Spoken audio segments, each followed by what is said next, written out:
Tanpa salah, Liverpool curi poin di San Siro lewat penalti.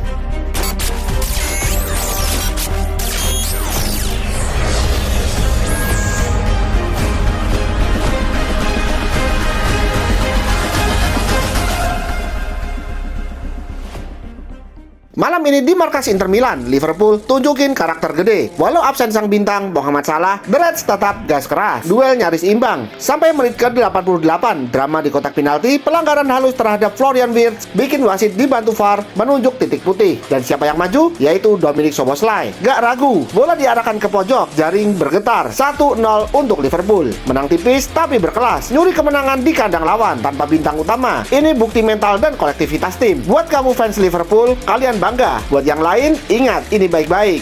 Jangan remehkan The Reds malam ini. Gimana menurut kamu? Tulis pendapatmu di kolom komentar. Dan jangan lupa subscribe juga ya.